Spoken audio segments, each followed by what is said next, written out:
Bienvenidos a una nueva edición de Traficantes de Cultura, producción de Mundo Películas. Eh, Hoy es un día especial porque tenemos algo así como casi una efeméride que se va a volver con el paso del tiempo porque se va a convertir en algo icónico. Es muy reciente y tiene que ver con el fallecimiento de Alejandro Sievegin y Bélgica Castro, quienes fallecieron hace un año ya, él un 5 de marzo y ella un 6 de marzo. Y a estos íconos de la actuación y de la cultura en Chile. Y debido a esta fecha tan especial y tan importante para el mundo de la cultura, el teatro y todo lo que conlleva, es que hoy tenemos una invitada especial. Estoy hablando de Daniela Mijovilovic, nieta de Bélgica y Alejandro. Muchas gracias por compartir con nosotros después de este año que ha pasado, que también luego se volvió tan complejo con la pandemia y todo eso. Bienvenida y gracias por querer conversar con nosotros. Hola, gracias a ti por invitarme, gracias por hacerme parte de recordar a los abuelos un día como hoy después de un año. Genial, no, muchas gracias a ti. Bueno, para comenzar, contarle un poco a la gente que tú no estás como ligada a este mundillo, no eres actriz, eh, pero me gustaría que partieras contándonos un poco de ti y tu relación con el teatro y la cultura. Bueno, mi relación es súper apegada porque se dio la casualidad de que nosotros con los abuelos vivíamos al lado, vivíamos en el mismo edificio, separados por dos puertas en el fondo. Por lo tanto, todo mi proceso como de juventud y muy chica siempre fue en el departamento de los abuelos. Entonces fue mucho de ver actores, de compartir mucho, ir al cine. Nosotros íbamos mucho al biógrafo los días sábados. Era como parte de las cosas que hacíamos, era ir al cine los fines de semana. Era como parte como de tradición familiar. Y, y lo otro es que, por ejemplo, cuando Alejandro estuvo haciendo clases de cine en Arci, era muy entretenido sentarnos a ver las películas juntos. A ver, yo me recuerdo cuando hablaba, por ejemplo, hizo un ciclo sobre las drogas y yo era muy chica, tenía como, ponte tú, 12, 13 años, y vi Kids Golpe a Golpe. ¿Te acuerdas de esa película? Sí. Y yo, imagínate, 12, 13 años, quedé como un poco en shock, así como que, wow. Vimos Requiem por un sueño, Transporting, y ¿cómo se llama esta? Adiós a Las Vegas, la de Nicolas Cage. Live, O, o Viva Living Las Vegas, Lights en Las Vegas. claro, algo así. Y entonces fue como que cada cosa icónica que hacía para mostrar el cine, finalmente la veíamos con Alejandro y de cierta manera me hizo muy aficionada al cine y al teatro. O igual fuertes películas para pero interesante. Y te cambia todo, te cambia la vida, ver las cosas desde muy chica, te Mm. cambia la óptica de todo. Y con Bélgica, Con Bélgica, bueno, con mi abuela yo era la que le leía los textos. Yo ya, era como su apuntadora. ya. Entonces, yo creo que dentro, porque me acuerdo porque era más grande, que la obra que más me marcó a mí con ella fueron Los días felices de Beckett. Ujú. Entonces, que era un monólogo, imagínate, eran como casi 2 horas donde había un personaje en algún momento que le hablaba, que era mi abuelo, que era Alejandro, pero que eran como, ponte tú, en toda la obra eran como 6 líneas, ¿cachai? Toda la otra parte de la obra se la llevaba la abuela y entonces era cuando haces una obra donde hay otro actor, tú vas dando pie que, que tu diálogo va siendo concordante con el otro y así para el actor o para la actriz es más fácil recordarlo. Pero en este caso era como todo el rato tenía que hablar ella Y claro, y ahí yo le tenía que soplar el inicio de cada línea o cada cierto tiempo, qué sé yo, era como que me miraba y era como, ya ahora, así como, dime, sóplame.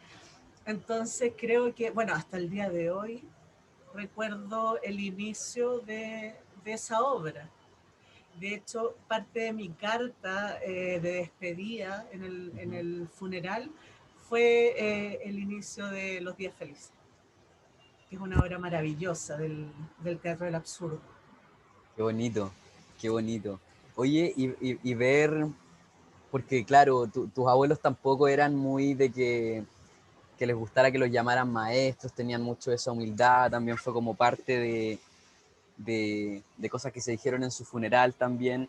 Eh, ¿Cómo fue para ti? Porque para nosotros, para la gente del teatro, son unos maestros, para mucha gente lo fueron, fueron una inspiración muy grande, dejaron un gran legado. Pero tú como nieta, que lo vives de otra forma y con las historias que me cuentas, ¿cómo fue para ti visualizar también junto a estos recuerdos, ver el crecimiento de ellos? Porque fueron tantos años de carrera. Claro, tú viéndolo ahí como soplándole el texto a tu abuela, ¿cachai? ¿Cómo fue para ti ver ese crecimiento? ¿Y cómo Mira, lo miras ahora? me pasa con, por ejemplo, con mi abuela, que creo que piensa que yo nací el año 83, ellos llegan a Chile del exilio el 87. La otra vez discutí con mi hermano porque era como, yo pensaba que era el 89, mi hermano me decía el 87, de ahí me mandó unas cosas del teatro itinerante y fue como, ops, es cierto. Creo que fue el 86, 87. Yo era muy chica, así que no recuerdo bien, Ujú. pero tengo la sensación de que mi abuela llegó siendo una gran actriz. ¿Por qué hago la distinción? Porque Alejandro era el gran dramaturgo, era el gran dramaturgo, el gran escritor, tenía como esa chapa. Y creo que con los años, me atrevería a asegurar que al final de su carrera, sus últimos, pucha, que final de carrera, estoy hablando de los últimos 15 años, él como que dio como que se transformó finalmente en un gran actor, donde sus papeles eran maravillosos. Al principio, claro, yo siento que él relegó toda su creatividad y su capacidad creativa en esto, en escribir. Y luego empezó a actuar y como te digo, al principio a mí no me gustaba mucho, debo decir que era un poco, estaba a la sombra de mi abuela, pero al final tú veías que fue como una mariposa, era como, estuvo como mucho tiempo una pupa y de repente floreció, de repente se transformó en un actor increíble, con una presencia escénica que era maravillosa. Además que con ese metro 90 y algo era como imposible no tener presencia escénica. Pero claro, agarró un estilo particular, una forma, ya tenía ciertos aspectos de la voz, de las miradas, ya era como, ya tenía algo, ya era como de una característica que lo hizo finalmente un gran actor al final de sus días, ¿cachai? Creo yo, sin saber mucho ni leer ni escribir, pero es la idea que me da a mí. No, pero siento que hay un dejo de humildad también en esta frase final porque hablas como con mucho conocimiento, donde estuviste al lado quizá inconscientemente tienes mucho manejo del tema también, porque hablas de tus abuelos como desde el crecimiento, tenías la crítica también para poder ver que tu abuelo para ti en algún momento no era, como dices tú, la sombra de tu abuela y que fue evolucionando constantemente hasta que dijiste, guau, aquí ya mi abuelo la hizo, la está reventando.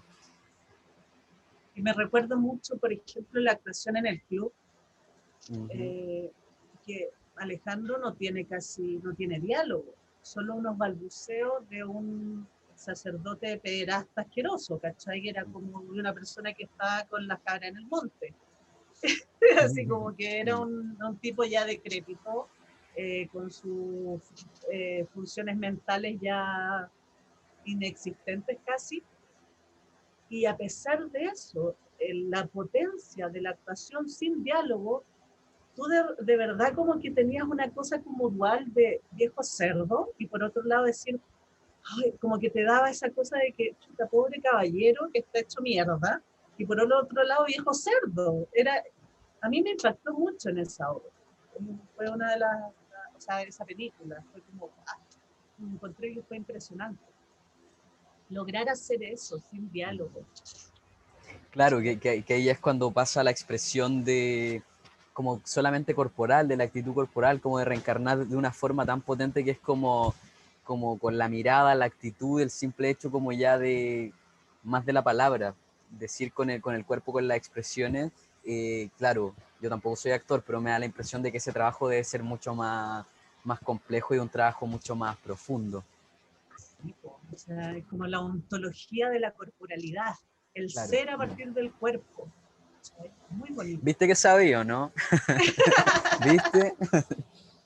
Pero es que es imposible no haber absorbido Mm. muchísimo no solo de ella, no solo de ella, yo me acuerdo de la Anita Kleski, que era una actriz fabulosa, que era un ser humano maravilloso, o eh, la, hay tantas actrices fantásticas que pasaron por la vida de los abuelos y actores fantásticos. No sé, yo era de las cabras chicas metidas, pues, porque era muy snob cuando chica, entonces era como que quería estar metida ahí, porque en mi casa no pasaba nada tan entretenido como lo que pasaba en la casa de los abuelos. ¿Sabes? Oye, y eso igual es como un poco llamativo el ser la nieta de estos tremendos actores, dramaturgos, director. ¿Y cómo fue también ese proceso tuyo de niña? Porque me imagino que también tiene que, obviamente, con un poco de juego, de no sé, digo yo, quizá, oh, está tal actor en la casa de los abuelos, voy a ir, y cómo se comportaban ellos también con tus reacciones a ese tipo de cosas, o el de estar ahí presente, contemplándolo, aunque finalmente también te llevó a tampoco querer ser parte de eso y desarrollar tu vida por otro lado también. Que te tengo que contar algo muy ridículo, porque cuando yo bueno, mis amigos lo saben, pero y mis amigas, pero yo no tuve televisión, nunca. Ya, qué Era bueno. algo que era como de hecho hasta el día de hoy Sobre no todo la ahora, tengo, sobre todo ahora. hasta el día de hoy no la tengo. Entonces, para mí, el observar a estos abuelos que pertenecían como a una casta intelectual, no era tan latente, no era tan evidente, porque finalmente el teatro, en la época que yo recuerdo, no era algo como más de intelectuales, como que yo iba caminando con mis abuelos, no sé, al cine ¿te acuerdas tú del Café Santo? No. Era un café maravilloso que estaba en la esquina de Huérfanos con Ahumada. Era una cosa pero fantástica, que nosotros íbamos a tomar mucho café allá. Y la gente no lo reconocía, no era como hoy día, o sea, bueno, hace los últimos años, y ya estaban saliendo en series de televisión, en películas, pero al principio era solo de teatro. Entonces, para mí era muy natural como que esta gente que venía a visitar a los abuelos era gente de teatro, y no era como algo como, wow, nunca lo vi así. O sea, yo recuerdo mi vida infantil haberla pasado en los camarines del Teatro Itinerante. El Teatro Itinerante era el Teatro Camilo Enrique, el que está en Amunátegui con la Alameda. Y me acuerdo, no sé, cuando había plaga de ratones, me acuerdo de haber, por ejemplo, en el estreno de La Remolienda, Mónica Jaramillo, que era una actriz fabulosa, una de las chicas que hacía de prostituta, tenía que, en una parte de la obra decía, ¡yujú! Y yo, te hablo, 6, 7 años, me paro arriba de la silla en pleno estreno y grito, ¡yujú! Atrás, en bambalinas, fue como, esa es la loca, la Dani, y fue una risotada en general, pero en el escenario como que no hubiese pasado nada. Y como que mucho, la Sarita Enríquez, que es otra actriz del teatro itinerante también maravillosa, me comentaba eso, de lo de lo mucho que nos llevaban los abuelos a participar, a estar ahí metidos, inmersos y todo. Entonces, pero para mí era súper natural. No sé si me hubiese imaginado otra forma. Era como natural. Nunca lo vi así como, oh, tengo unos abuelos. Yo creo que después del 95, ¿Mm? cuando la abuela recibió el Premio Nacional y la acompañamos al antiguo Congreso, al ex Congreso, fue como, wow, parece que son bacanes. Pero como después, así como que me cayó la teja. Oye, y el proceso de involucrarte en el estar ahí con los actores, lo que te decía delante, de adquirir un poco de eso. Yo creo que soy muy ridícula por la vida, entonces soy muy, cosa de, ya, la Bélgica siempre me decía que como que soy demasiado pasional, si lloro es como voy a llorar con un cigarro, va a ser muy dramático, si estoy contenta me voy a reír con una carcajada espantosa, todo para mí es muy drama queen. Y finalmente mi faceta artística en algún momento fue ingresar a estudiar canto lírico en el municipal. Ya. Eh, pero mira la cosa absurda de la vida, ¿no? Y yo sentía que no era lo suficientemente bueno, no era lo suficientemente, no destacaba. Entonces era como, voy a hacer más del montón. Además que era contralto, la mayoría de la música lírica y sobre todo las óperas están escritas o para soprano o para mezzo soprano, entonces las contraltos no destacaban nada y era como, bueno, si no voy a hacerla mejor, no, mejor no me dedico. Mi abuela no me habló por 6 meses, enojadísima con mi decisión, porque ella encontraba que no necesitabas talento para las artes.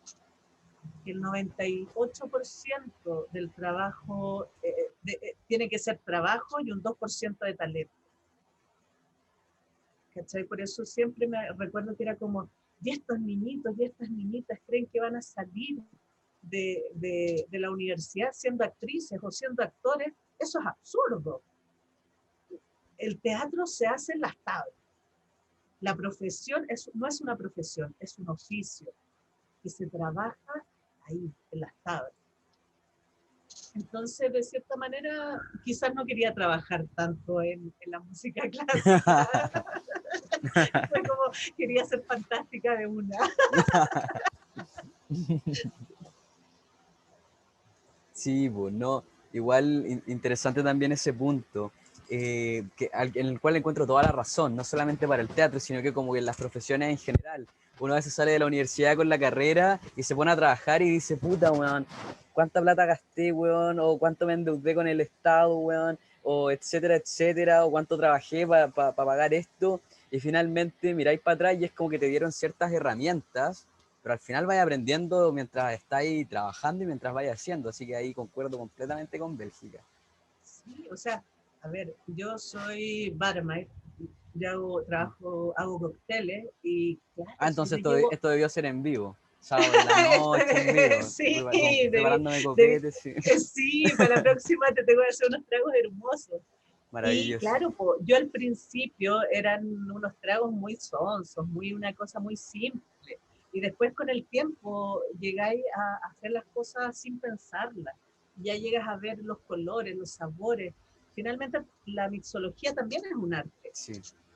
Entonces, claro, y me doy cuenta que son los años de oficio los que me hacen a mí hoy día hacer un cóctel de calidad versus hace 20 años atrás cuando empecé.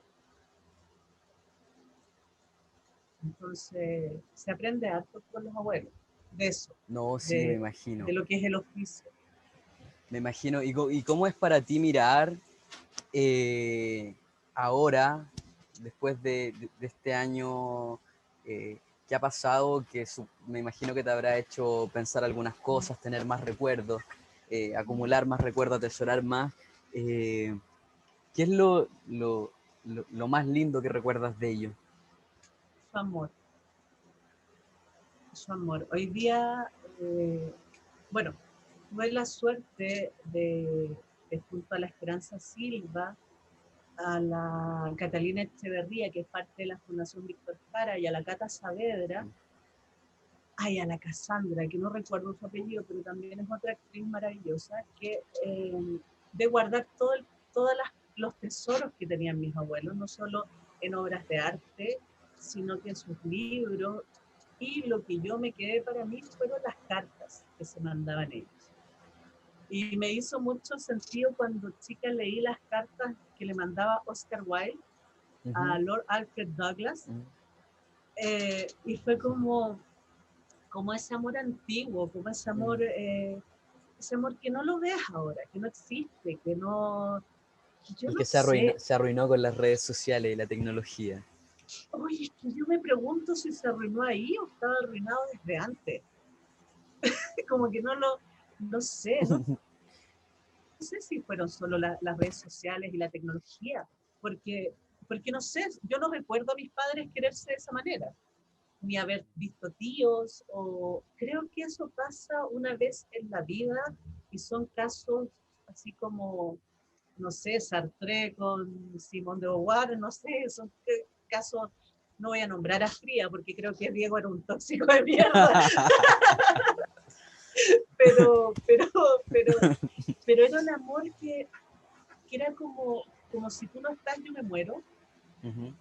Claro, hoy día lo veo, también me Y así pasó fue. mucho, y así fue, pero hoy día me pasó mucho también, o sea, este tiempo de leer las cartas que decía, es un amor súper, que hoy día con la óptica feminista, con esta deconstrucción del amor, hoy día diríamos, esto es un amor un poco insano, un amor medio obsesivo, medio que anuló al otro, porque claro, sí, efectivamente, mis abuelos tenían nietos, mis abuelos tenían, o sea, mi abuela tenía un hijo, pero nada de eso era tan importante como el él y el ella, como ellos dos, como el núcleo, ¿cachai?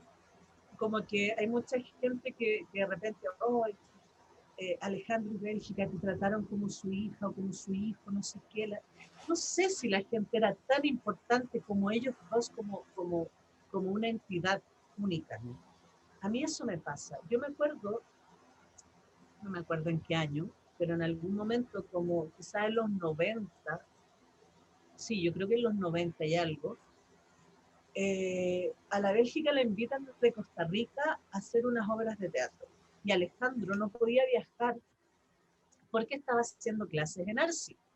Por lo tanto, no podía dejar tirado es que Alejandro era un trabajólico responsable, o sea, él podía estarse muriendo y iba a hacer clases igual. Entonces, deciden que mi abuela viaje sola y él quedarse acá. Y yo iba todos los días, cruzaba mi puerta del departamento a fumarme un par de cigarros con él y ver las noticias. Y, y fue una profunda pena de tenerla lejos. No sé qué hacer sin tu abuela. Me siento vacío, me siento perdido. Quiero contarle que me lavé los dientes 3 veces hoy día, ¿cachai? Era como ese nivel de cosas súper importante, ¿cachai? Era como, lo compartían todo. Era impresionante. Hay gente que me dice, ay, lo que pasa es que detrás de como en la casa es otra cosa, o a puertas cerradas, o sí, gente es otra forma. Pero fíjate que no. O sea, yo me acuerdo que una vez mi abuela estaba muy sentida con Alejandro porque le había dicho que estaba muy molesto con ella. Era su forma de discutir. El chico es muy molesto. ¿Cachai? Pero era impresionante. Yo no conozco, creo que nunca he visto ese amor, esa, ese compromiso con el otro, ese compañerismo, esa falta de ego. Porque imagínate lo que es para un hombre en los años 60 saber que tu mujer brilla más que tú, por ejemplo.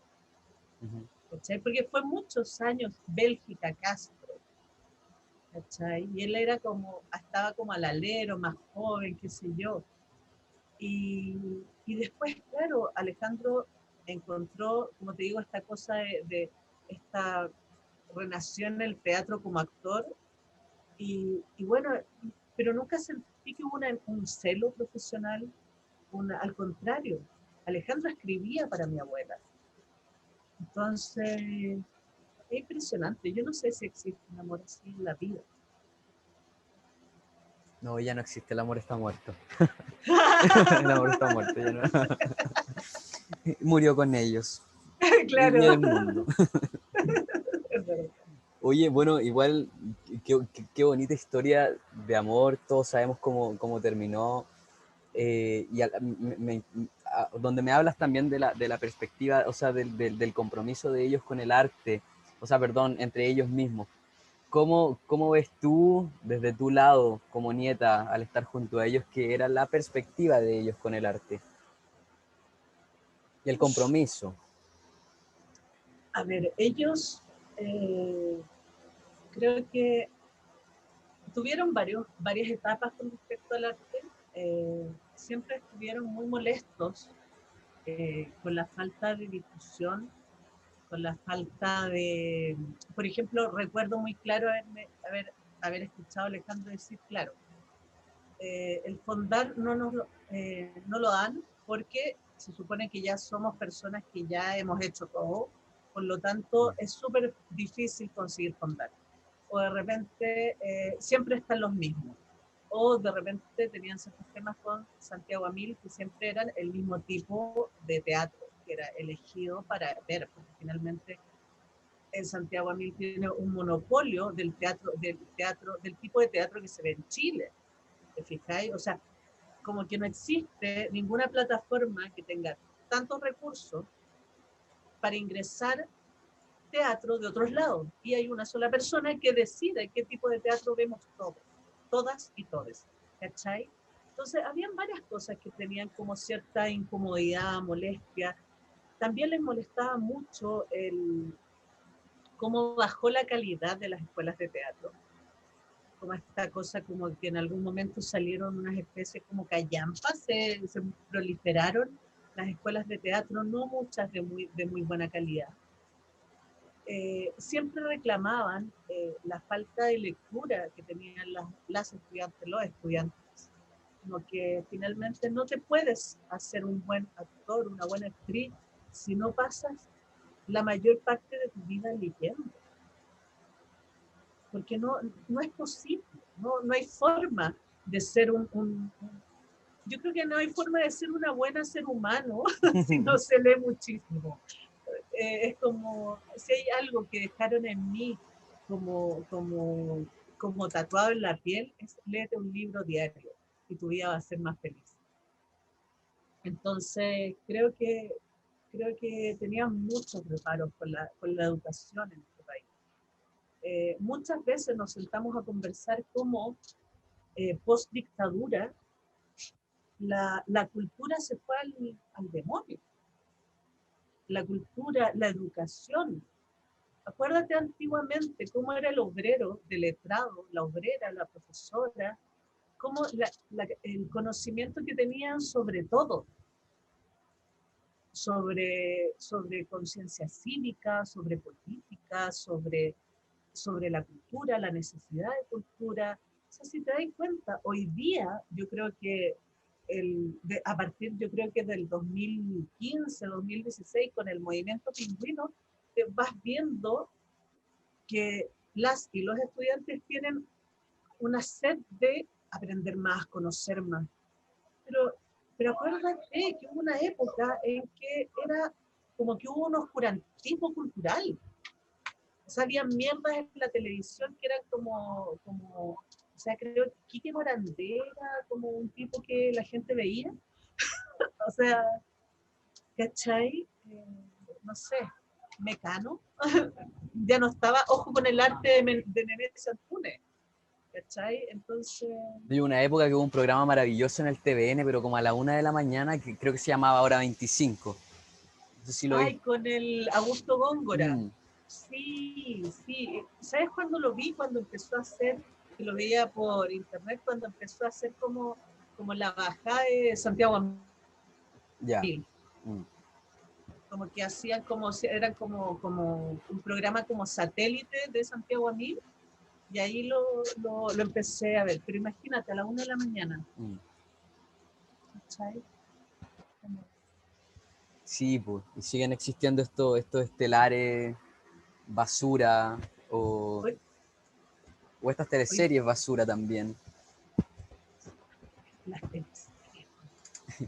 ¿Alguna vez escuchaste a tu abuelo hacer O sea, opiniones respecto a las nuevas teleseries? Porque igual tuvieron su época dorada, tuvieron su boom, donde yo me acuerdo, por ejemplo, en mi época, yo soy de los 90, ver actores en la tele aprendiendo idiomas nuevos, ¿cachai?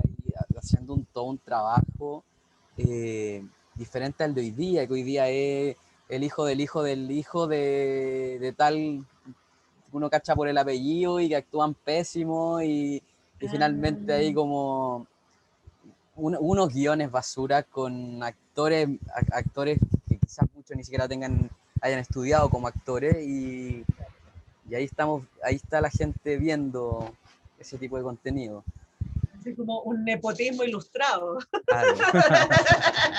A la chilena. Mm. Yo no recuerdo, era un tema que no sé, o sea, no recuerdo haber hablado así como de las teleseries en O quizás no específico. veían, puede ser una gran opción. ¿Cómo? Que no las veían. No las veíamos, porque eso no Claro. había, no había nunca una crítica, no había, era como, sí, era como la televisión es basura, nosotros no nos prestamos, yo me acuerdo que había no me acuerdo en qué teleserie, porque en verdad no tengo idea, pero le ofrecieron una cantidad de plata a mi abuela, que era como, mi abuela me decía que llegaba a ser entre grotesco, ofensivo e irrisorio, porque era una cantidad de plata para esa época que era como haberse ganado el premio nacional 3 veces, era una cosa ridícula, por hacer un personaje de una teleserie en televisión nacional. Mi abuela era como, ¿por qué creen que voy a aceptar? Y creo que entre nos el personaje se lo quedó la Delfina Guzmán. Era como, ya. Ya. Pero en realidad, sé, creo que encontraban que la calidad de las teleseries en general eran pésimas. Yo creo que si hubiesen visto este boom de las teleseries como turca, yo creo que se muere, no sé. No, yo nunca he visto una, pero me imagino que debe ser de muy bajo presupuesto. No, tampoco la he visto, pero la he visto a la pasada de repente mi mamá cayendo por ahí y es como, mamá, ¿de verdad estáis viendo eso? O sea, yo curado actúo mejor que los que están ahí. Es como, ya déjame, si es el rato que tengo para distraerme. Oye, pasando a otro tema, centrándonos un poco más en ti, me quedo dando vuelta aquí yo, aprovechando que estoy entre medio de mis libros para verme intelectual. Sí, como Comentario, la biblioteca hecha de mentira. claro, el fondo de mentiras, sí. Eh, entre medio dijiste que te habían dado esto como si puedes leer un libro al día. ¿Cómo es tu relación con la lectura? ¿Qué tipo de lectura te gusta? Me interesaría saber un poco más de ti y tus gustos también. Bueno, ahora, solo por una cosa como de momentánea, estoy leyendo Frankenstein de Mary Shelley, porque empecé a darle como otra vuelta a esta. Me encontré con un libro de cuentos que le compré a mi hija en esta hermosa y maravillosa librería que es la Gato Pez, que venden libros ilustrados. Entonces tenían una colección de cuentos de terror de distintos países, Qué bello. leyendas sobre la muerte.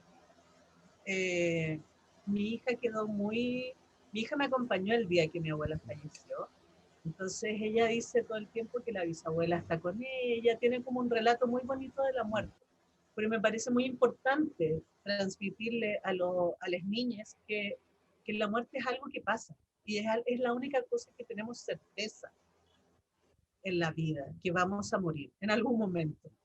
No quiero sonar fatalista, pero es la Es la realidad. O sea, realidad, no sí. sabemos nada más.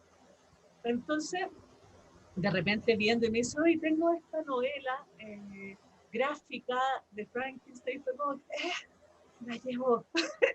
Y claro, y leyéndola ahora con esto, que hoy día un amigo me hacía un comentario que era como quizás, me decía, imagínate que hasta un monstruo tiene más empatía que el macho. Y yo le había dado otra lectura, que era como yo decía, y heavy que los seres humanos construimos relaciones o construimos cosas, y finalmente, cuando estas cosas no son como uno le parece adecuado, o no es como tan perfecto, se transforma en una defensa. Y en fin, he estado como dándole mucha vuelta a Frankenstein, pero en los últimos meses he estado leyendo harto a Judith Butler y leyendo harto feminismo, en verdad. Estoy como transitando la deconstrucción porque creo que hay mucho que transformar en uno. Hay mucho que cuestionarse, sobre todo cuando uno está siendo una madre, está maternando, ¿cachai? Es como, Claro, sobre todo. ¿cómo no repetir los patrones? Porque finalmente uno viene de una cultura patriarcal. ¿Cómo no repetir patrones? ¿Cómo educar de manera diferente? ¿Cómo generar círculos de crianza? ¿Cómo ser una mujer diferente con, tu, con, con las otras mujeres que comparten tu vida también? ¿Cachai? Y este último tiempo he estado en eso. La mayoría de las cosas que leo es feminismo y sobre... Eh, sí, estoy leyendo poca novela. Estoy más dada a la filosofía feminista. Bueno, estás en el mes correcto porque este mes se estrenan una cantidad, pero increíble, de libros feministas o sobre mujeres. De hecho, no me acuerdo el nombre, no sé si ya lo viste, pero viene uno de la Gabriela Mistral. Ay, sí, con la Doris Gana. Sí, no me acuerdo cómo se llama el libro, pero Sí, ese, que son como las cartas íntimas. sí, sí. Ese Sí. ya la próxima semana voy directo a comprarlo, porque la pura portada, nunca me la venden por la portada, pero la pura portada fue como ya sé de lo que se trata esto, lo necesito. Sí, yo también lo quiero comprar. ¿Y sabes cuál es el otro que me interesó mucho? El de las El de tesis. las tesis, sí. Rompiendo el miedo, creo que se llama, o romper el miedo. Son dos, lanzaron dos. Fueron Son, dos. Hay uno que se llama como las tesis y el otro es eh, romper el miedo, ¿o no? te Yo digo ahí al tiro, me, te digo al tiro. Lo tengo aquí en el teléfono, espérame. que igual creo que está bueno porque son, yo lo que leí que son varias compilaciones No, tienen la antología de feminista, ese es el otro. ya, La antología antología feminista, feminista claro, que es como una especie de revisión de las distintas feministas, ¿o no? claro, sí, sí, sí, sí. Y Bueno, el y ahí otro es está, como manifiesto. ya. Y ahí está justamente la mamá de Mary Shelley que escribió Mm, Reivindicación de la Feminidad, creo que se llama. ujú. Acuérdate que esta mujer fue llevada, la mamá de Mary Shelley fue llevada detenida por hacer este manifiesto en donde hacía una crítica acerca de que en Europa la mujer no era vista como ciudadana.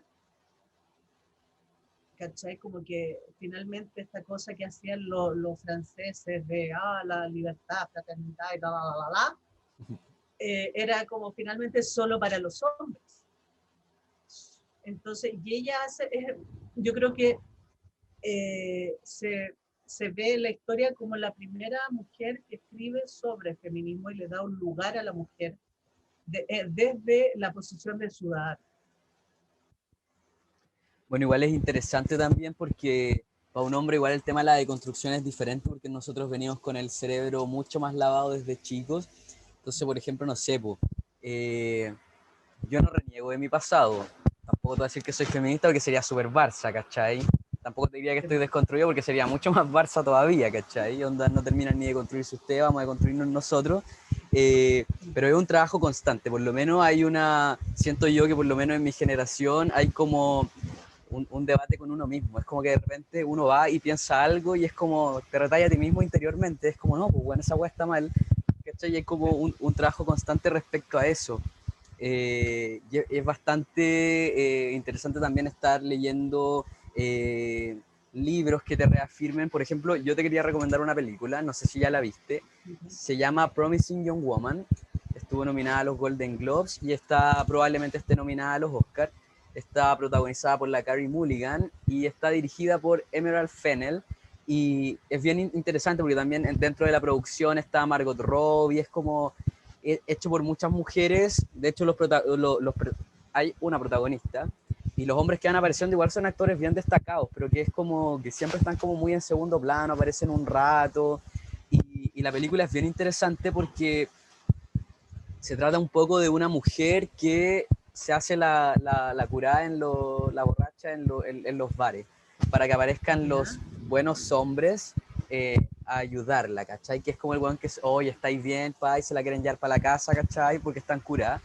Y finalmente la mina no está curada, ¿cachai? Y como que les trata de dar una lección porque una de sus amigas terminó muerta por eso.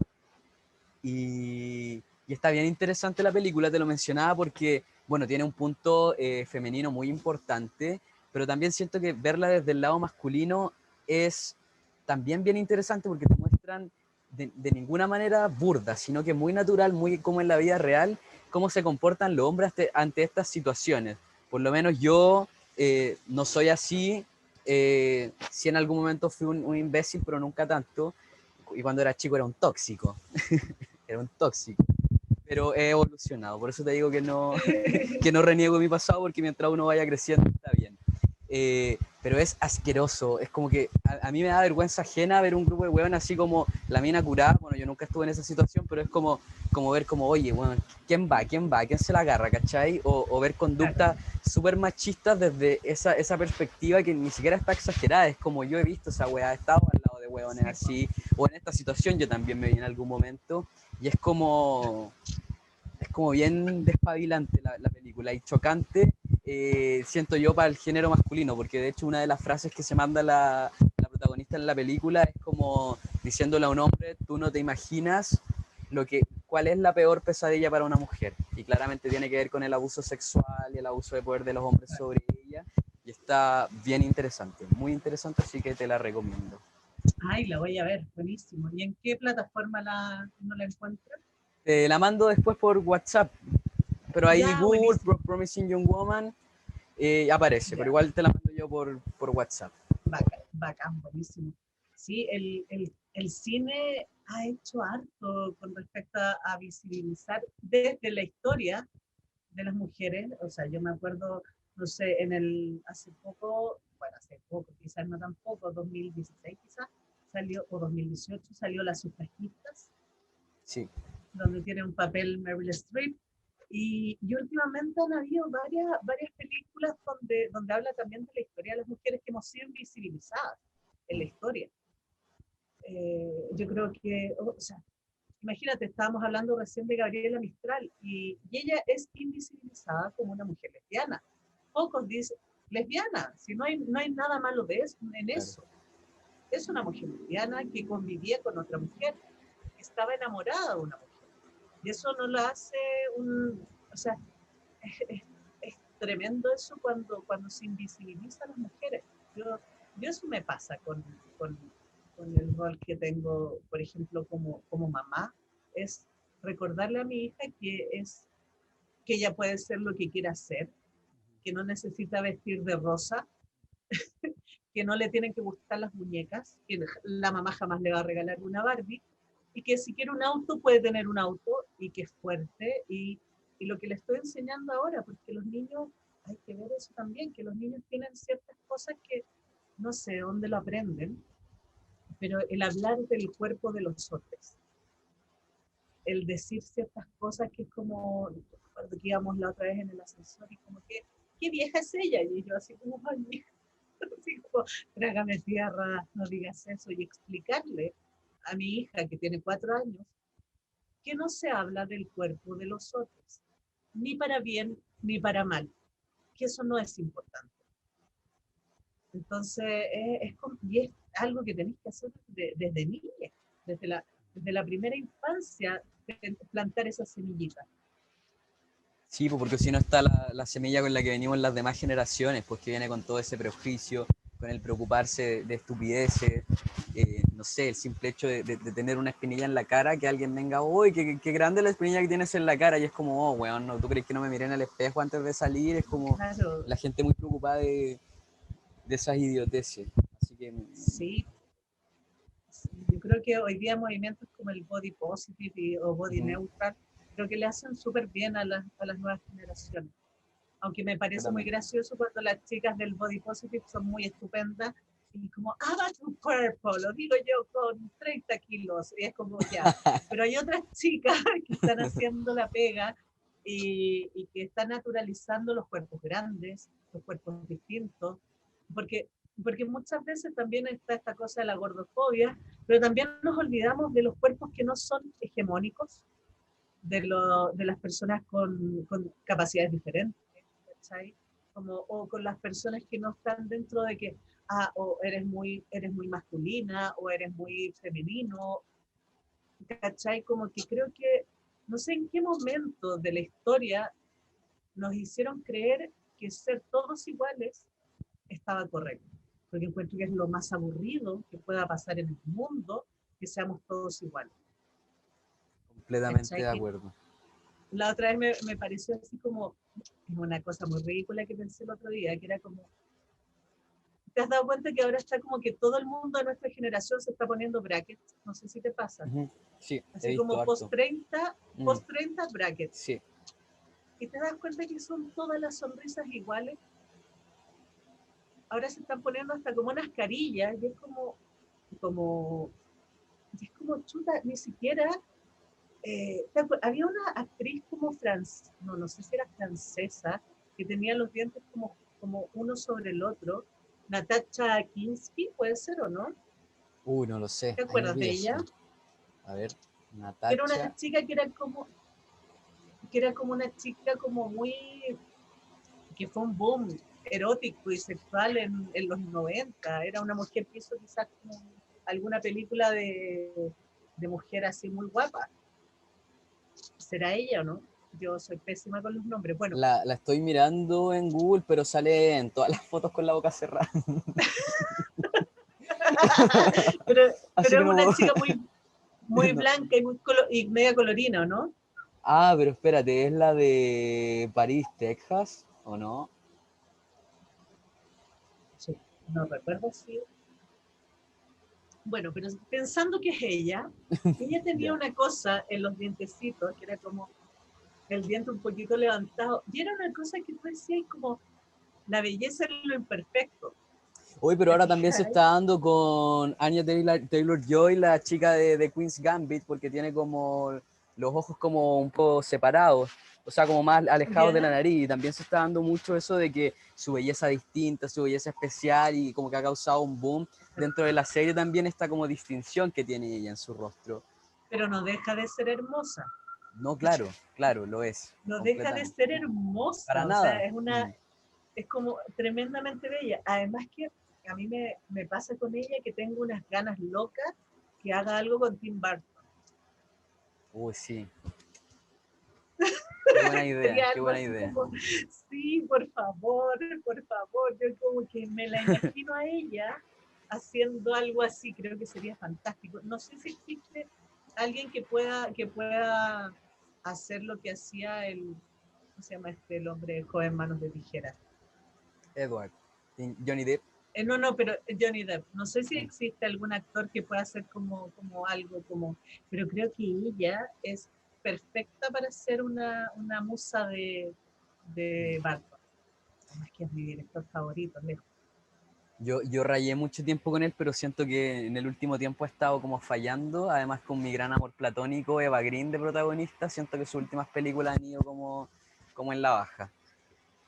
Ahora viene de nuevo con una serie para Netflix sobre Merlina Adams, donde los ¿Ya? fans están pidiendo a Eva Green como protagonista y a Johnny Depp o a Oscar Isaac. Y ahí estaría bueno. Bueno, para mí ver a Eva Green haciendo de trapero ya es suficiente, pero sí.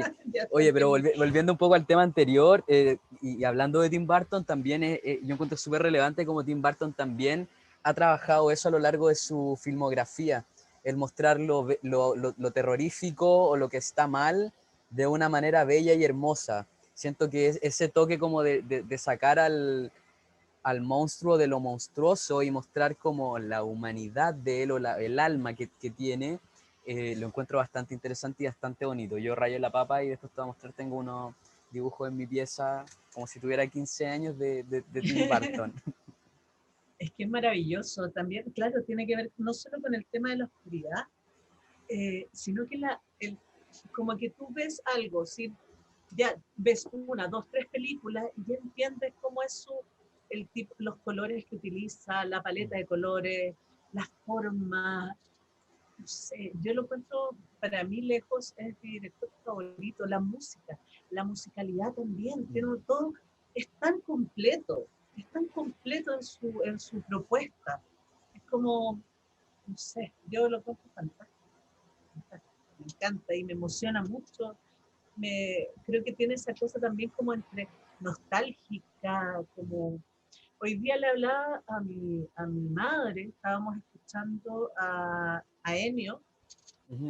Grande, Enio. Y sí, yo le decía, me pasa, por ejemplo, con la música de Cinema Paradiso, con el tema de amor, que era como, me genera una alegría, pero en el fondo, como hay una pena, como una triste, como una triste alegría o una alegría penosa, pero me pasa lo mismo con las películas de Barbie, como que me generan una cosa como que, ay, sí, me encanta, pero me genera una, como dirían los brasileños, saudade, que es una palabra que no tiene traducción en español, pero como eso, es como una nostalgia espantosa. Sí, sí, sí, sí, la cachaba.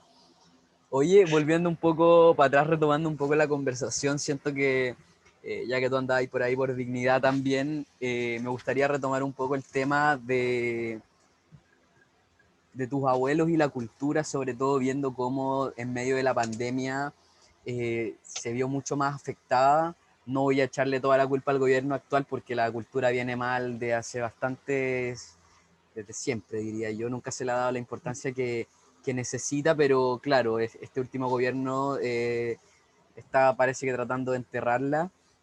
Eh, Desde tu perspectiva y desde tu cercanía con tus abuelos y también tu perspectiva personal, claro que también la quiero escuchar, ¿qué te pasa con esto y qué les pasaba a ellos con toda esta falta de apoyo a la cultura, con este estar golpeándolos todo el tiempo, con hacer que la misma gente del medio se pelee por ganarse fondos, ¿cachai? Como decías tú, que todo lo decías siempre los mismos, ¿por qué no todos? O eso de también, siempre lo mismo, en verdad. Eh, y el estar como constantemente en una lucha contra ellos mismos.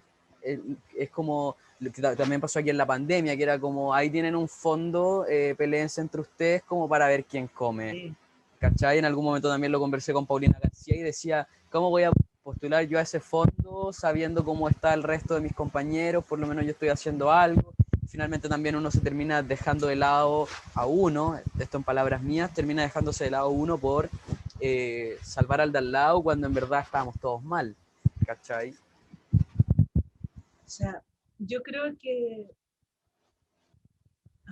va a sonar muy fuerte lo que voy a decir, pero yo creo que si mis abuelos no hubiesen muerto en marzo, la primera semana, hubiesen terminado muertos de la pena a mitad de año. O sea, cuando, ¿qué nos salvó de la pandemia? ¿Qué fue lo que nos mantuvo vivos, esperanzados y relativamente cuerdos? Fue el tener acceso a un poco de cultura. Fue que la mayoría de los músicos, por ejemplo, se dieron el tiempo de hacer live. O sea, tú veías a gente, o sea, yo amo a LP y ella va y hace un live para que la escuchemos cantar y nos tira buena onda a todos porque estamos todos, todo el mundo está cagado por el tema de la pandemia. Entonces, ahí te das cuenta lo vital y lo fundamental que es parte como es parte de la esencia del ser humano, la actividad cultural. Entonces, y cultura no solo tiene que ver con el cine, el teatro, la ópera, la danza, el lenguaje, la escultura, la arquitectura. Si tú no logras entender cada una de esas cosas, no logras entender el mundo. Y cuando no logras entender el mundo, terminas votando por Piñera por segunda vez. Yo creo que lo que nos hace hoy día el teatro, por ejemplo, que es lo que yo encuentro fantástico, es darte cuenta cuando las cosas no están bien. Es una crítica constante.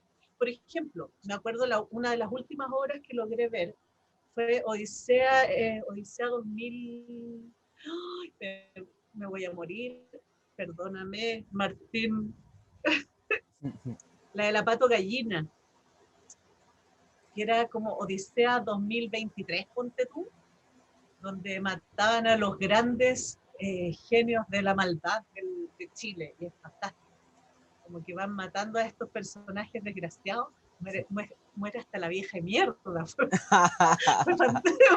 Fue fantástico, por lo menos la vi morir en las tablas. Creo que se llama Odisea 2023 o algo así, de la Pato Gallina. Y ahí hace todo una crítica sobre cómo hemos sido incapaces de no repetir la historia en este país. Cómo hemos elegido constantemente, hemos tomado malas decisiones políticas. Cómo tenemos hoy día un ladrón como presidente. Un tipo que no tiene o sea, no es un buen estadista, no es una persona muy letrada, no es una persona culta, es un torrante con plata. ¿Te fijáis? Entonces, y así vemos nuestra amplia casta política, que en realidad no muchos se salvan. O sea, muy buena onda será la señora Giles, pero uno la ve votar y dice, bueno, ¿qué está votando esta señora? ¿Cachai? Lo digo por la última votación, a propósito de la última votación sobre el tema de las FP, ¿cachai? Entonces, finalmente, yo siento que los gobiernos dictatoriales de derecha no quieren promover la cultura porque promueve el pensamiento humano. Y por eso le ponemos la mayor cantidad de trabas. O sea, no me explico de otra forma. No me lo explico. Claro, efectivamente, no tiene ninguna lógica abrir un mall y cerrar un cine. Cero lógica. Ahí se va viendo cómo van poniendo esos trabas que dices tú, porque efectivamente todo el mundo se dio cuenta en la pandemia la importancia de la cultura, el leerse un libro, el ver una serie, ver una película, escuchar música, conocer una banda nueva, etcétera, etcétera. Gracias a eso todo el mundo se terminó salvando de no tirarse por la ventana Y de o no algo. matar con la persona con quien vivía. Claro, Sí. efectivamente. Entonces, como todo el mundo se dio cuenta, porque de hecho en el mundo cultural siempre por el lado del cine por lo menos, siempre se decía que esto también muy impuesto como una semilla que sembraron en la cabeza de la gente, que el cine chileno es todo malo o que es todo de dictadura. Entonces, como siento que la gente en medio de la pandemia empezó a ver series chilenas, películas chilenas, onda media, se saltó a la fama Sí.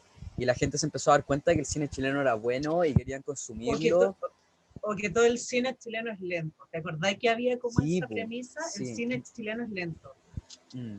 El lento, fome, ¿cachai? ¿No? Y la gente se dio cuenta y lo consume, onda. Veo a mi mamá como se lleva 3 días tratando de ver a la gente topo y no puede. Que como cuida a mis sobrinos, a los hijos de mi hermana, está ahí cansada, ¿cachai? Y todas las noches como ya como 3 días tratando de verla, ¿cachai? Y el cansancio le gana y me ve al otro día y me dice, pucha, no pude ver a la gente topo de nuevo, ¿cachai? Y yo cuando había visto a mi mamá interesada por ver cine chileno antes, ¿cachai? Sí, sí, sí. Entonces como interesante y es lindo ver eso, pero también por otro lado es darse cuenta que el gobierno sigue aplastando, aplastando y aplastando. Yo tenía mi propia teoría. Yo dije, no, ¿Ya? estos van a soltar el cine y el teatro ahora en febrero porque probablemente no entren de nuevo. como la excusa, así como ya, hueven 5 minutos y después para adentro. Espero que mi teoría no se haga realidad y que no nos entren de nuevo, pero parece que la cosa va para Es que allá. vamos, pero ¿sabéis cuál es el problema? Que uno ve la cantidad de contagiados. Estamos igual con el mismo nivel de contagios de julio, que era la época Sí. donde estábamos súper encerrados. ¿Cachai? Entonces, a mí me da la sensación que como este gobierno no quiere soltar ni un peso, nos van a mantener con este mismo sistema de toque de queda, que es una ridiculez, porque no Sí. sirve para nada, y cuarentena los fines de semana, que tampoco nos sirve para nada. O sea, fíjate que justo este fin de semana había muchas actividades feministas, pañuelazo, tejer cositas, hacer no sé qué, el lienzo no sé cuánto, parque forestal, Bustamante, bla, bla, bla. Y tuvieron que bajar todas las actividades, excepto las que estaban en Providencia, porque Providencia todavía sigue sin entrar, está como en la fase 3 o 4. Pero imagínate, ¿por qué está ahí? ¿Será porque es una alcaldesa de derecha? ¿Será porque además hay mucho del rubro gastronómico que debe haber apretado un poco a esta gente? Uno ahí no sabe. A mí me da la sensación que no nos van a volver a encerrar, pero fíjate, la gente que se está muriendo es Pero nos la van a gente seguir que tiene matando. menos acceso. Sí, porque es la gente que tiene menos acceso a salud de calidad, es la gente que tiene eh, peor sistema inmune, porque come de mala manera, descansa de mala manera, trabaja de mala manera. Entonces, finalmente nos sigue matando. Este gobierno nos sigue matando. Empezó matándonos el 18 de octubre del 2019 y sigue matándonos hasta el día de hoy. Oye, quiero ser tu fan. ¿Puedo ser tu fan? Podemos juntarnos a tomar Sí, mucho café. sí, no, frases icónicas, sí, está bien, está bien. ¿Y qué crees tú que pensarían tus abuelos al ver todo esto? Bueno, como decía al principio, los hubiera matado ver esto. Sí, pues yo creo que ellos hubiesen estado sumidos en una profunda tristeza. Yo creo que para ellos el golpe significó un antes y un después. Para Alejandro el golpe significó dejar de escribir durante muchos años. La muerte de su mejor amigo, Víctor Jara, significó para él uno de los grandes dolores de su vida. Yo creo que él jamás pudo recuperarse de la muerte de Víctor, porque además que es una muerte. No estoy diciendo que las otras muertes no hayan sido injustas, pero estás matando a un artista por hacer arte.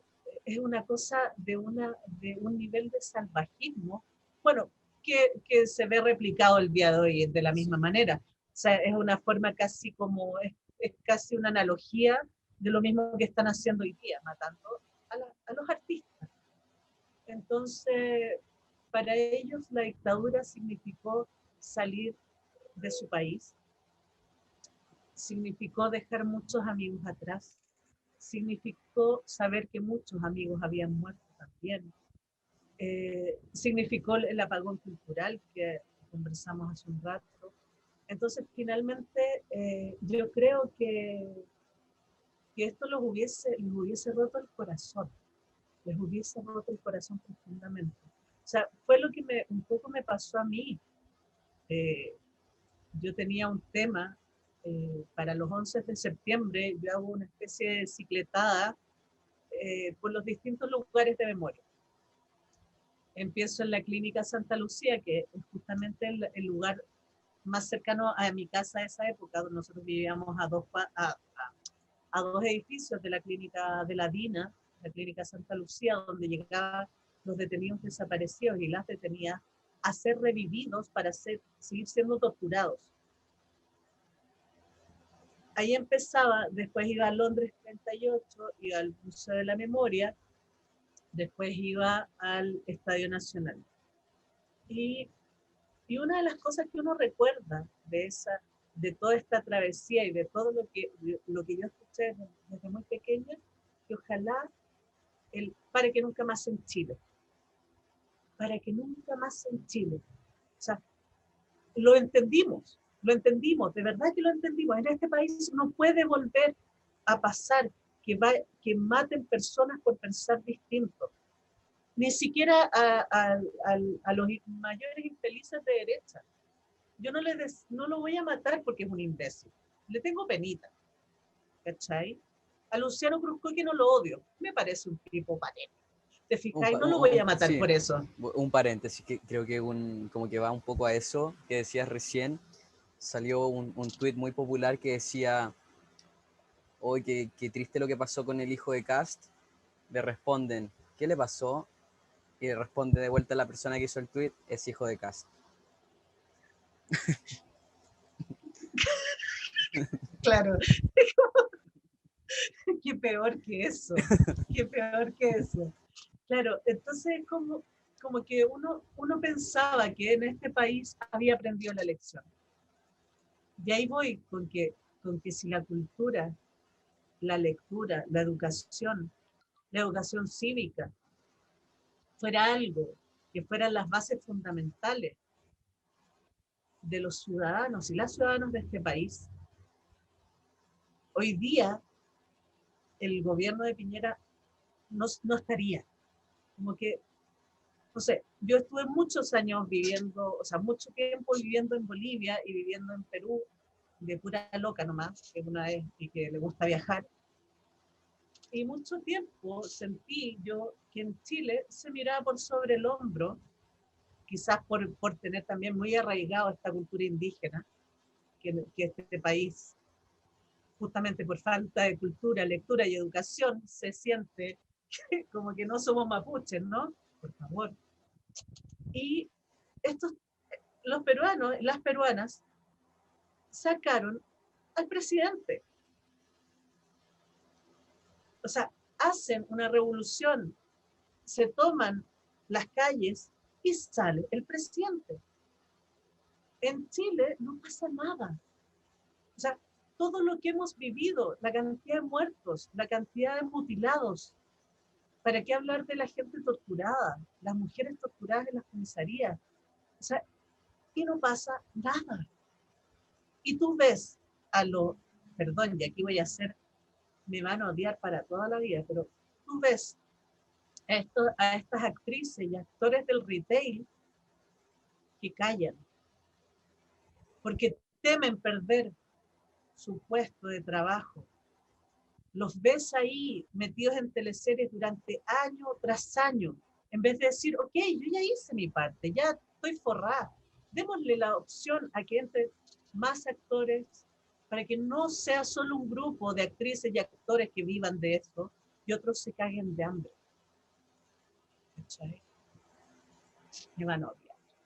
Me van a odiar. No. Estamos todos de acuerdo, estamos todos de acuerdo. Quizás aquellas personas te odien, pero no, nosotros estamos de acuerdo. Soy más tu fan en este. Sí, no, y la típica, no más odio en sus redes sociales. Que vuelva Claro, la claro, paz. claro, no es la forma. No es la forma. No es No, la ni siquiera no forma. es la forma, no es la forma, es como, era como un discurso medio de paz como para los, súper amarillo, como para los dos lados, ¿cachai? Así como, Claro. solo queremos paz de ambas partes y cosas así como, igual bien nefasto y amarillo. Oye, me gustaría pasar un poco más a lo íntimo, pero no tan íntimo de tus recuerdos más personales, sino que, eh, ¿cuál es tu mejor recuerdo con Alejandro y con Bélgica, pero ligado al mundo cultural que tengas con ellos? Uy, oh, es que tengo tantos. O anécdotas también. Eh, bueno, la del Yuju, de la Remolienda, que yo no me acordaba, pero se acuerdan las actrices de esa época. Eh, a ver, de cosas así como del teatro. Es que yo creo que las cosas como que más recuerdo que podía compartir con ellos in situ era como ir a ver cine.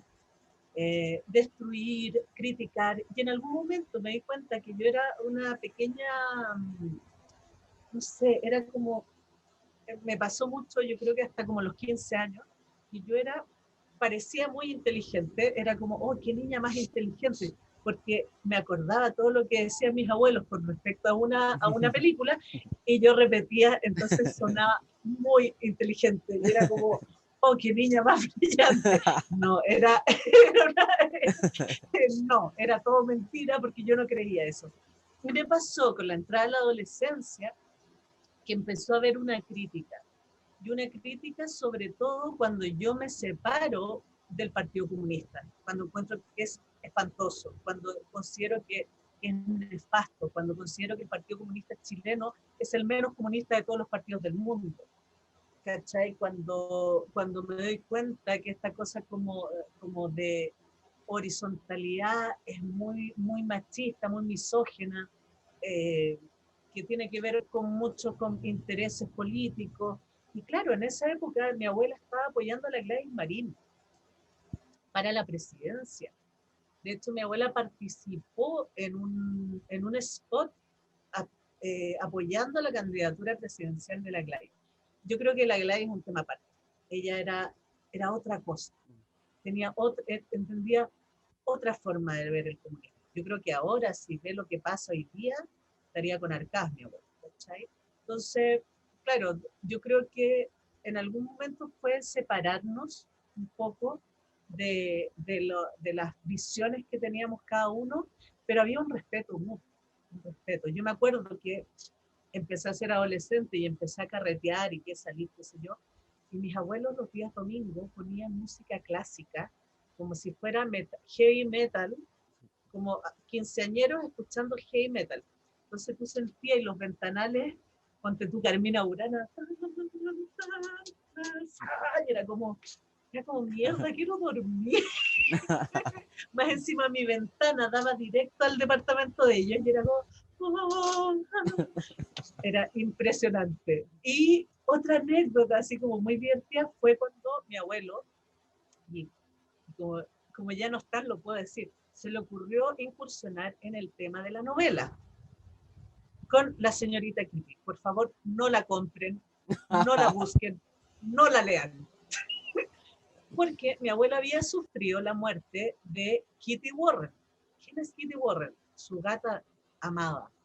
Era tan amada que esta yegua me veía y me odiaba. Era como, me vienes a quitar a mi hombre. Era una gata posesiva, una gata de pelo largo, ridícula, que era como los ojos de Alejandro, y estaba el Curro Cadenas, que era el gato de mi abuela. Y cuando la Kitty muere, fue de verdad un luto. Alejandro lloraba todos los días, era una cosa impactante. Y a partir de eso escribe la peor novela escrita en Chile, La señorita Kitty. Y fue como una de las como cosas divertidas, fue como, oye, ¿te gustó la novela? Y tú quedas así como, me imagino que fue del dolor. No estaba tan bonita, ¿cachai? Pero fue muy divertido eso. Así como, no, me cargó. No sé si la leíste, pero no la leas. Si fue así, no lo hagas. No lo hagas, te voy a salvar. Es que igual me llama la atención porque yo igual mi perro murió hace como 3 años, lo tengo tatuado en la pierna, tengo su nombre tatuado en mis manos y lloré como por más de un año todos los días, al menos derramaba una lágrima terrible. Entonces quizá a mí me llegue al corazón, sí. Es que ni siquiera era la historia, no era como, hay cachado que hay unos libros de la gata Emilia, que es como una gata fantástica. No, pues no era algo así, era una espantosa novela de amor, de una pareja, no, sí, es ya, una dale. mala, no, es una, de hecho la voy a buscar solo para prestártela, para decirte, viste que no sé, o quizás ahora la lea y me guste, no sé, ahora ya tengo un recuerdo también. Y tengamos que borrar esta parte de la entrevista. Evita. Sí, pero igual también, por ejemplo, al buscar fotos de tu abuelo en internet también está mucho fotos con gatos también, y bueno, tienen una peli, los gatos viejos también, donde ahí también están con la Cata Saavedra también. Y la Claudia Celeón, sí. Sí. Yo creo que los gatos son parte, a ver, mis abuelos fueron los primeros hipsters, basta ver el look de Alejandro de toda su vida. O sea, si hay alguien que fueron los primeros hipsters, fueron mis abuelos. Entonces, vivían en un departamento en el centro, al frente del San Cristóbal, muy hipster, o sea, San Cristóbal, Santa Lucía, muy hipster, y sus mascotas no eran perros, eran gatos. O sea, siempre adelantados a su época, ¿cachai? Yo, yo tengo un Y gato sus negro lentes hermoso que también se muy hipster. y los lentes, pues yo tengo un gato negro que se llama Ibsen. Adivina dónde salió el gusto por los gatos. Sí. Está bien.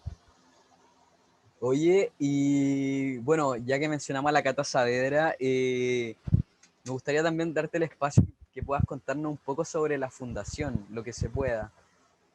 Ah, sí. Bueno, una de las cosas que Alejandro siempre pensó era como en el proceso creativo, en el teatro, siempre hay mucho apoyo ya cuando las obras están conformadas y para el tema o de escenario o de vestuario o para el trabajo en sí, el ensayo, qué sé yo.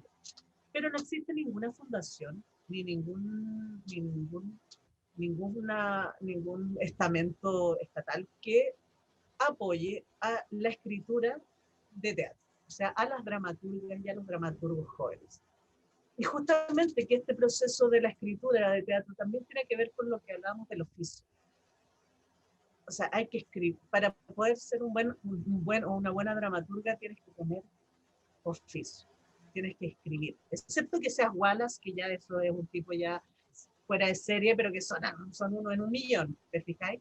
Pero tiene que ver con eso. Y Alejandro quería resguardar todo su material cultural, sus obras, su cuadro, sus libros, todo para poder hacer una fundación que apoye el trabajo de las dramaturgas y dramaturgos jóvenes. Porque piensa que en su último año, o sea, su último época de su vida, por ejemplo, no sé, pues esta obra Cabeza de OVNI fue escrita por una dramaturga súper joven. Y ellos tenían mucha confianza y le tenían mucho cariño a la gente joven. Si tú te fijas, por ejemplo, no sé si viste en algún momento algo del funeral, mucha gente joven se sintió tocada o, o a mucha gente le enseñaron, a mucha gente guiaron, eran muy generosos con su conocimiento. Siempre fueron tremendamente generosos. Ahora, no era una generosidad sino más, era como si tú eres brillante, si tú eres inteligente, si tú demuestras eres dedicada, eres trabajadora, trabajador, vamos, te apoyo, te ayudo. Yo recuerdo en algún momento incluso haber conocido a estudiantes en práctica o haber conocido gente que quería hacer tesis sobre los abuelos, era gente que estaba muy dispuesta a educar, a apoyar, a guiar. Eso, yo creo que por eso, más que, porque de la época de mis abuelos hay grandes actores y actrices, pero hay algo que ellos tenían, que era la vocación por el educando, el entender que en el proceso educativo no solo hay una enseñanza y un aprendizaje por el que enseña, sino que el educando también enseña al educador. ¿Te fijáis? Y eso lo entendían muy bien, porque ellos aprendieron, se empaparon también de esta cosa, de esta gente joven. Yo recuerdo cuando trabajaron con Boris Puercha, cuántos años más joven era Boris cuando empezó a trabajar con ellos. Eh, pero tenían esa cosa, no miraban por encima del hombro a la gente joven, no era como, ah, no, tú no tienes experiencia, no sabes. Al contrario, era como una reciprocidad en el aprendizaje y eso es muy bonito. Por eso yo creo que tanta gente los admira y los quiere. Oye, y tocando ese mismo tema, de alguna forma también en el funeral tú te diste cuenta, porque esto nosotros lo habíamos conversado por teléfono anteriormente, y ahí me lo dijiste y de ahí lo agarré para que se lo cuentes a toda la gente que nos esté viendo ahora, eh, que en el funeral comenzaste como un proceso de darte cuenta y de soltar quizá un poco a tus abuelos porque te diste cuenta que eran más que tu abuelo y que eran unas personas que trascendían. ¿Nos podrías contar un poco de eso? Sí, me pasó cuando, cuando Parot subió una fotografía de ellos y empezaron en Instagram los comentarios. Ellos no sé qué, y hablaban, la gente, las personas hablaban con mucha propiedad de lo importante que habían sido, eh, fundamentales, grandes maestros, me ayudaron, no sé qué, gran aprendizaje.